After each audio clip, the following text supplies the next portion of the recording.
Hey,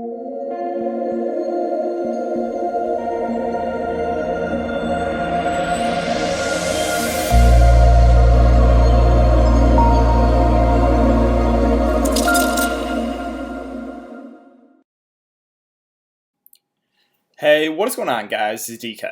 Back at you with another video here for my final look breakdown of the Week 5 NFL main slate and Draftkings. Before I get into the video, if you guys are new to the channel, my name is DK. I make daily videos breaking down NBA, NFL, PGA, and esports today, fantasy sports slates. Before we get into the breakdown, I do want to say thank you guys again for all support. Closing in right now at 5.2 thousand subscribers. The easiest way to support me with all the content being free is just leave a like button on the video.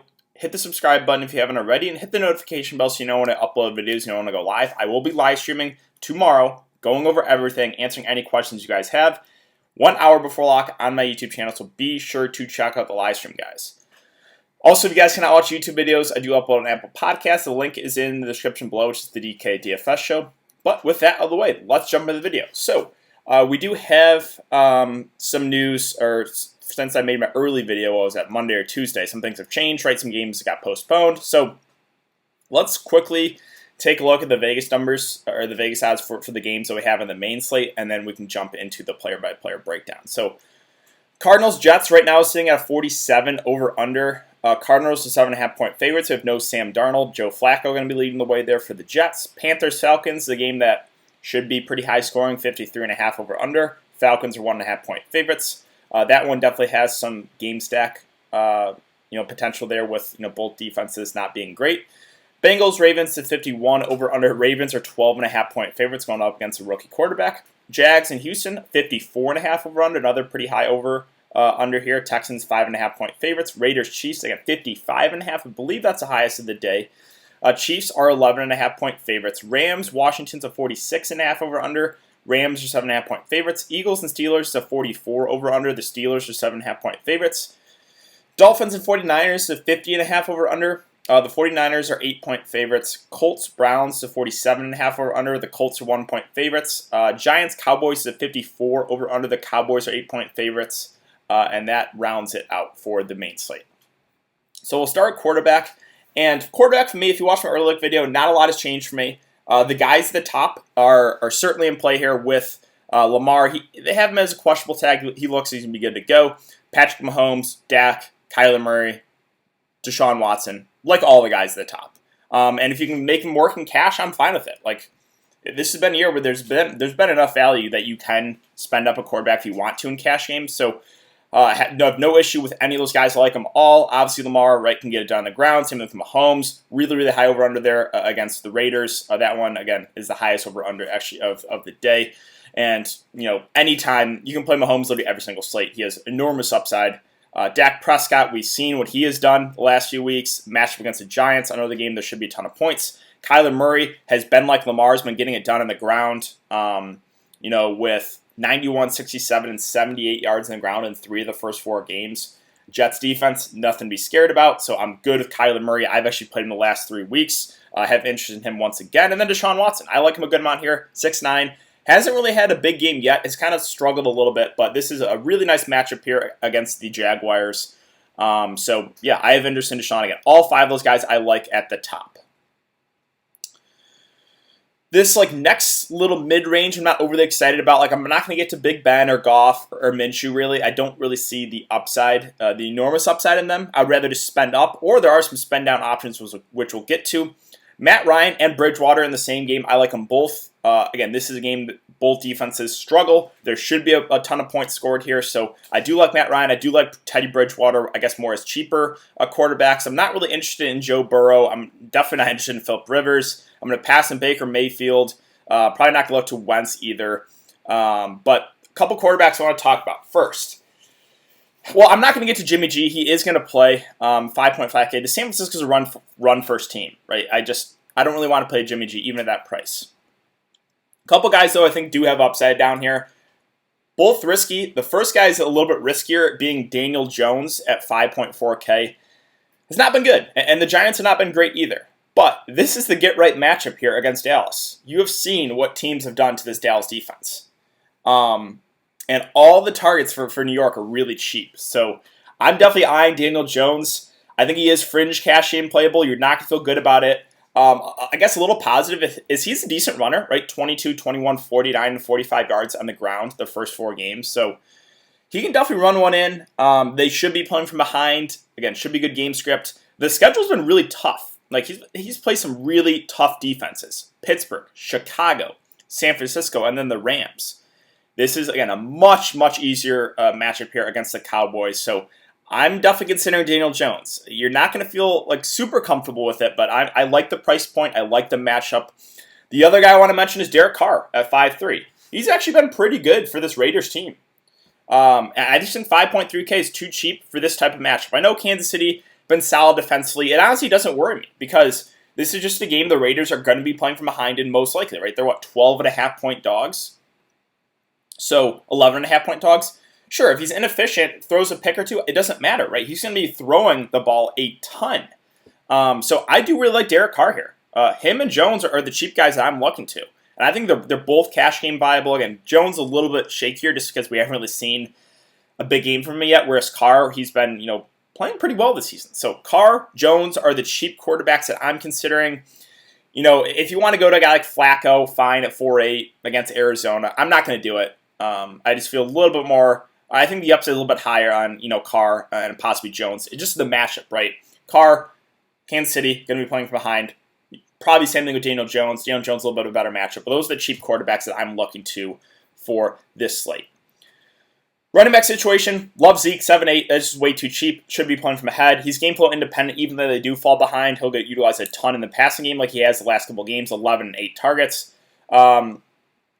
Pollard, vulture touchdown for Zeke. Dak has vultured some touchdowns. We probably will get some positive regression for touchdowns for Zeke, so love him. I think he's probably the top cash game play for running back. Definitely in playing GPPs as well. Really, really good play, even at that price. Other running backs here, so no Derrick Henry. They're not in the main slate. Again, McCaffrey's still in the IR. James Conner, he's been a workhorse back. 6.9K is a very, very fair price. Over 100 yards last couple of weeks here. He's a guy that is a good passing back too. 5, 2, and 4 targets. I think he's a really solid play. The only concern with James Conner is his injury history, right? That's always in the back of your mind if you do play him. But he's someone you can definitely consider. I think is both viable in cash and GPP because he's going to get a majority of the work there for the Steelers. Clyde Edwards-Helaire, I really like at 6.8. The price went up a little bit. I know he wasn't great against New England, but New England's been pretty solid defensively. This is a much easier matchup here against the Raiders. And another guy, game flow independent. If they fall behind, we'll utilize him a ton in the passing game. If they're playing from ahead, he should get a good amount of carries.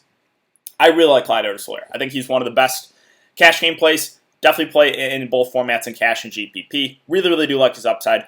Robinson, fringe cash playable. I'd say a little bit more suited towards GPPs, but the Jags have been, they've been giving a ton of work, and it's a good matchup against Houston. So I'm fine with James Robinson. He's been getting, 70+% of the work here for the Jags at running back, and they're utilizing him a ton in the passing game. So I think 6-7, it does feel like a lot to pay for James Robinson, but the production has been there for him. So you can 100% go to James Robinson. I have absolutely no issue with him, even at that price.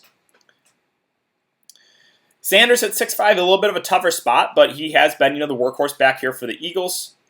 Again, good pass catching back, 7, 8, and 4 targets. I think for the matchup makes him a little bit more suited for GPPs. There are some other spend-up running backs who we've kind of already gone over. I think are a little bit better matchups, but Sanders is a guy that can definitely break the slate at this price. So someone I'm looking to for sure for GPPs. No Nick Chubb, so Kareem Hunt does get a boost. Now, how much more work does he get is kind of in question. The round still have 2 other running backs that they probably will use. But it's good to see the bad side. Tough matchup here. Colts have been really good defensively, but Kareem Hunt, good pass-catching running back. I think that the workload does tick up a bit. So you can consider him, but I think more suited for GPPs just because of the matchup. Mike Davis, I really like at 6.4. I think he's going to be popular, but with no McCaffrey, he has basically played like Christian McCaffrey. He's getting a ton of work on the ground, a ton of work through the air, 8, 9, and 6 targets. Great matchup here. Again, this Carolina-Atlanta game, I think it's a game you're going to want some exposure to. Maybe you go with Mike Davis, but yeah, I like his price a lot. And he's basically a wide receiver and a running back too. They're kind of playing him like Christian McCaffrey. So really, really like Mike Davis here. Again, I think playable in both formats. Mixon coming in with the Q tag, think he's going to be good to go. I'm not really considering against Baltimore. If he does miss, then there would be value with Gio, but I think he's going to be good to go. Jacobs at 6'3", my concern is they probably will be playing from behind here. Now, the targets have been there, but I think they phase them out a little bit if they do fall behind maybe 2 touchdowns. So more suited for GPPs with Josh Jacobs. Taylor at 6'2", hasn't really got, as much workload as we thought after that big week 2. Matchup solid here. I think, the positives are the Colts like running the ball, good offensive line, and Phillip Rivers will, dump it down to the running backs a decent amount. So fine at 6'2", but I think, again, more suited for GPPs for me. Mostert coming at the Q tag, we'll see. I expect him to go, but you never know. If he does miss, then I think McKinnon becomes viable here at 5'8". But if Mostert plays, I'm not really going to get to McKinnon. McKinnon's been really, really good in his absence, so that, again, this is dependent on Raheem Mostert news. Kenny Drake, I know people have asked me, but I just can't pull the trigger. I've went with him the last couple of days. It's not worked out. I just don't think I can do it. It's so weird to me because he is such a good pass-catching back, and we saw it last year. He was averaging like an insane amount of receptions per game, and there's not utilizing him at all, right? So it's one of the biggest mysteries. Like, I did not expect this at all from Kenny Drake this year. I really thought he was going to be one of the best running backs, for fantasy. So it's really surprising. It's a good matchup here. They should be playing from ahead, but just no work right now in the passing game. It worries me. So sure, he's going to be super low owned after letting people down in back-to-back weeks. I don't think I can pull the trigger, which means he probably will have his big game finally.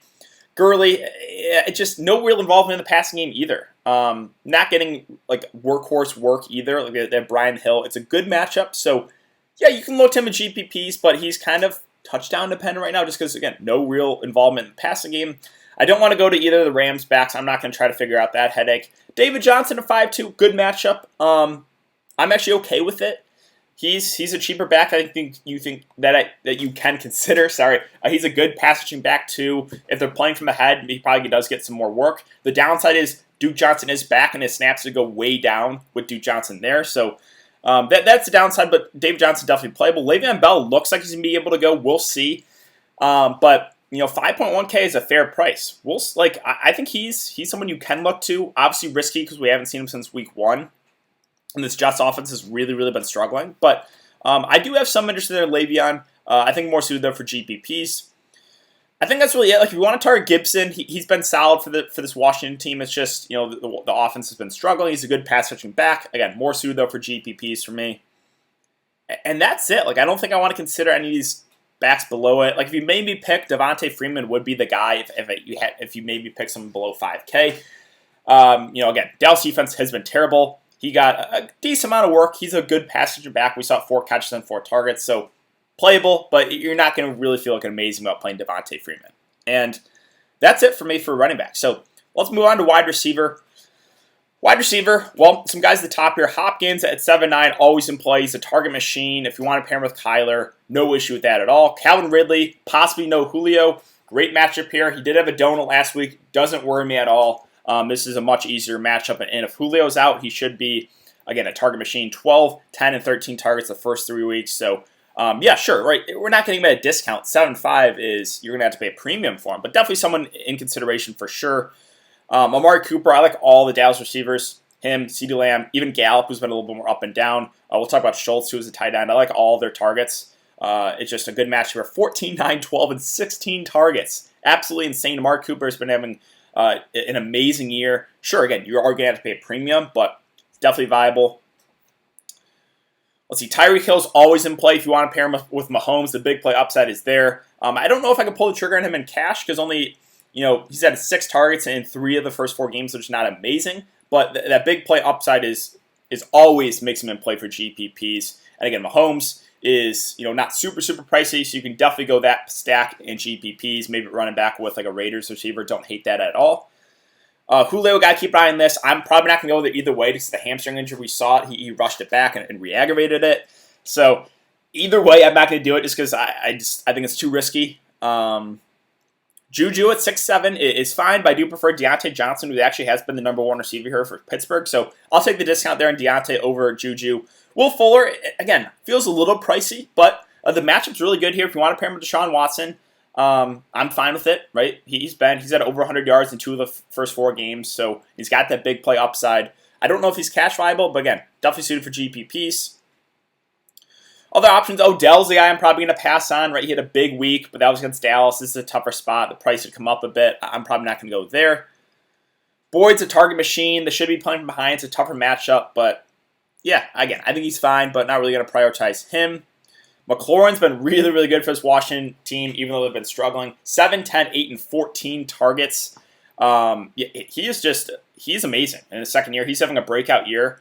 I'm perfectly fine with it. If you want to go there, like the matchup's mediocre. So new quarterback though, Kyle Allen. That's the only downside, right? This is the quarterback play, but he's still been good with bad quarterback play. DJ Moore, he's kind of had a letdown year. It's actually been Robbie Anderson that has had the better year so far. A lot of people are really excited about DJ Moore going this year. Maybe this is, I guess he had a kind of a breakout game there week 2, but he's a guy that has that big play upside, and $6K is a fair price. And like I said, this game has shootout potential, so I'm perfectly fine if you want to pair Bridgewater with DJ Moore. I like CeeDee Lamb too at $6K playing out of the slot. Has consistent targets, 6'9", 7'7". He's been really, really consistent this year. So, again, good matchup. I think, even with the price bump that he's playable. Robbie Anderson, for me, I would rather play DJ Moore, even though Robbie's been better. If you want to go Robbie Anderson over DJ Moore, that's fine. If you want to play both and go game stack, also fine. But for me, personally, I would still rather have DJ Moore, even though Robbie Anderson's been better so far this year. I don't really want to target players against San Francisco with DeVonta Parker. Crowder with Flacco now there. I'm probably not going to do it. Just because, again, Sam Darnold loves going to a slot receiver. So we'll see with Flacco, but I'm not going to do it. Again, Deontay Johnson. I like him better than Juju for the discount. He has been their number one receivers in the games he's played. Again, week 3 that he got injured, but 10 and 13 targets the first couple of games. He's been really solid. 5-6 is a fair price. Definitely considering him. Gallup has been a little more up and down receiver for Dallas, but he's got the big play upside. We saw it a couple weeks ago against Seattle. We went for 28 fantasy points. Perfectly fine with him. Again, he is the cheapest. I think he is the riskiest of the bunch, but still does carry that upside. Russell Gage at 5'1" is solid, but Zaccheaus actually, when Julio went down, Zaccheaus had the most amount of snaps. We'll talk about him as a min-price receiver if Julio's out. He's someone I think you can definitely look to. Gage at 5'1", not getting him an amazing discount. Again, I think I would probably rather get to Zaccheaus for the discount if Julio is out. So we'll talk about Zaccheaus more in a bit. He is min-price. Let's see, other options. Renfro in a game that should be playing from behind, out of the slot. I'm fine with it. The price is coming up. T.Y., A.J. Green, they're kind of buy low candidates, right? Both have struggled this year. Maybe this is the game they finally have upside. The targets have been there for Green, just hasn't really had a big game. T.Y. Hilton just hasn't had a good game yet, but you are getting him at pretty low prices. So if you want to buy low there, don't think that's the worst idea. And then Giants receivers, Slayton and Golden Tate, I like. No Sterling Shepard. These two they're clear, top 2 receivers. We also have Evan Ingram, who I'll talk about. I do like a tight end as well. But this Giants defense has just been terrible. It should be good game script. They should be playing from behind. I like both these Giants receivers, and I like both a good amount with Slayton, with Golden Tate. Henry Ruggs, so looks like he's going to be good to go here at 4-7. The knee hamstring injury obviously makes him a little bit riskier, but again, they should be playing from behind. Viable. Nelson Aguilar, I still think gets a decent amount of work as well. I'll talk about him as a cheaper option. Both Ruggs playing does make Aguilar a little bit more risky. Again, Golden Tate, I just like 4-6 playing out of slot. Dallas defense has been terrible. He hasn't really had a big game yet, but I just like the prices on both these Giants receivers. So I do like them a good amount. Chenault at 4-5, good matchup, getting some work on the ground, getting work through the air. I think he's fine. Did only play in like 50% of the snaps the last game, but again, the production has been there. No real issue there. Sammy Watkins has actually been pretty consistent besides week 2. 9, 8, and 7 targets. Again, a good matchup. 4-5 is a fair price, so I think you can consider Watkins. Hardman, a little bit more boomer bust. He's not getting as many snaps, but the big play upside has been there. We've seen the last couple games with a touchdown for him, so more suited for GPPs for me. Cooks was a chalk play that everyone is on. Last week he was a donut. If you want to go back there in GPPs, I'm good with it. Again, good matchup. He still is out there majority of the game. I'm okay with it. No one's going to play him. He was at like 5K to start the year. 4.1K seems like a decent price here for Cooks. So probably not cash viable, but I don't hate the idea of going back to the well there if you did play him last week because he's going to be super low owned. Let's see. Other options here for cheaper wide receivers.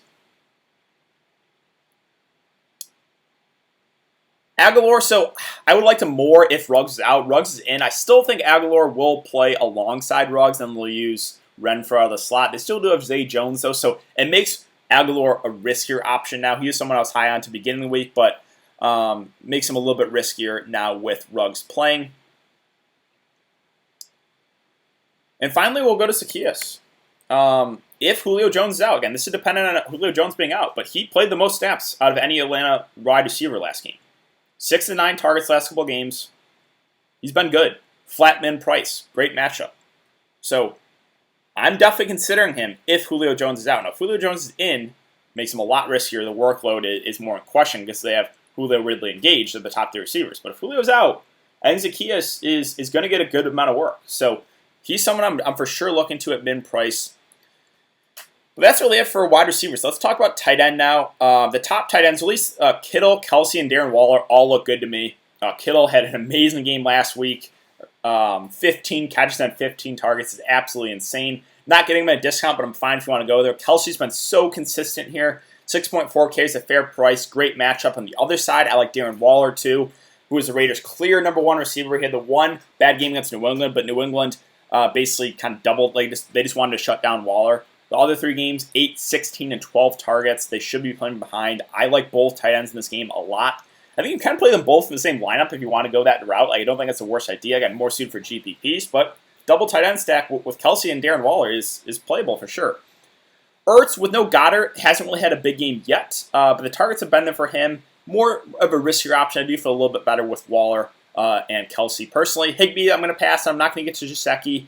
And then there's 3 tight ends here in the mid-range I like, and then below that, no one really I'm super excited about. So it's Schultz, it's Hurst, and it's Evan Ingram, the guys in the mid-range I like.